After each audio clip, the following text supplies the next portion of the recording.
Well, it's just persistency, hard work, and determination. But with all these things, you need to have a vision and also strategy to achieve the vision. And I think that really that's what we have. Boldness in terms of taking calculated risk in areas where hardly people go and invest. We normally take up challenge to see how we can invest and develop our continent. If you look at exactly what happened in other areas, in Asia, in Middle East and co, majority of what's being developed there is developed by their own entrepreneurs. They didn't wait for Chinese or for Koreans to come and develop their own economy. So we have to do it. And not only that, we do it in our own individual homes, we have to do it across the continent, and that is why I believe I have very, very high confidence, especially on sub-Saharan Africa. Things are changing. We're finding every day different types of mineral resources, from oil, from coal, from iron ore, you name it.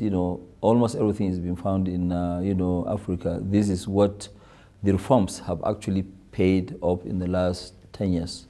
Well, like what I told you, the way that we operate as a company, especially in Dangote, is like what I said. We have a vision.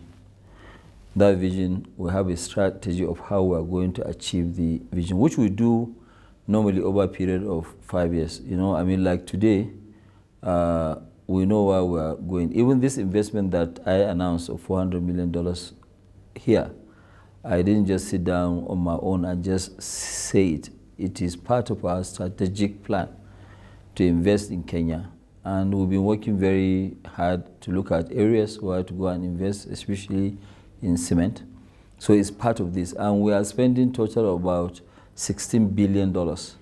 I'm sure maybe you must have read in the news 2 days ago, we signed with some commercial banks building a refinery of petrochemicals and fertilizer, worth $9 billion. Will achieve finishing in the next 3 years, which means we'll finish maybe third or fourth quarter of 2016, which is a world record. It is extremely big. It's going to increase the manufacturing contribution to Nigeria's GDP. And these are areas that we want to really replicate and do in other African countries. If you look at it, the only country that we're not in Eastern Africa, which is a pity, is Kenya. And you cannot be in East African community to do any business without being here in Kenya, because Kenya is the largest economy in East Africa, in West Africa. So combining these two is actually going to help sub-Saharan Africa and also Africa as a continent.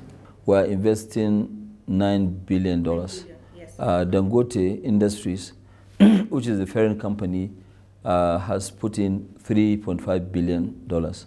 The commercial banks in Nigeria, and also 2 commercial banks outside Nigeria, Standard Chartered Bank, of UK, and Rand Merchant Bank, they are also part of the consortium. They have also assisted, and we have raised with them $3.3 billion. And so, which means, we already have about 6.8 thereabout. And then we have the DFIs, which is, Development Financial Institutions, which also includes our own central bank, which gave us about $350 million thereabout in local currency, about 50 billion naira at 7% for 15 years.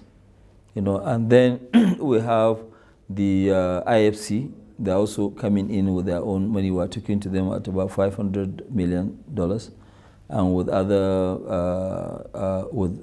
possibly ADB. And if you look at the other side, we're also getting part of the $2.25 billion. will come from export credit agencies like the US Exim and co. So we're fully covered on this 9 billion, and that's why we didn't come out to even announce the investment or try and do anything until when we really got our own equity in hand, when we are about concluding with the banks. Now we inform the government, and within 3 weeks, we agree on all the agreements. You know, lawyers, they have to do their own bit, which they did. Now we have signed, and we can draw the money tomorrow. But we don't need to, because we already have 3.5 billion of our own money, which we have not been able to exhaust yet. In Nigeria, because the oil, happened in 1956, which means almost 57 years ago. With that, then we have a lot of experience. It is like part and parcel of our lives. So I think it is something that will teach and also train your people here to understand how to also do bidding for blocks, how to do quite a lot, because we'll be more open to tell you what you should do and what you shouldn't do, because we've gone through the cycle. And being, our fellow brothers and sisters, we feel very much obliged, just like what I said during the lunch, that now, apart from being brothers and sisters, now we have actually become a family. It's like we had a wedding reception this afternoon, wedding of getting the two of us together. We have now become one family. Once you go and get a wife, it means that, yes, she's now part and parcel of that, this. And so this is a relationship that we have, and I think this relationship will definitely outlive all of us, and we will hand it over to the next generation when we are done with it. And I'm sure the trade between Nigeria and Kenya, especially in the petroleum side, will help. We too, Kenya will help us a lot in developing our own tourism, because there is a lot of potential. We have a lot of beaches, especially towards the western and some southern part of the country. So with that, what you have in Kenya, you'll be able to help and teach us exactly what to do with our tourism industry. I mean, you look at it, you are lucky. At the beginning, you didn't have oil, so tourism is a big factor here. So what we are trying to do, we too are now trying to be also different.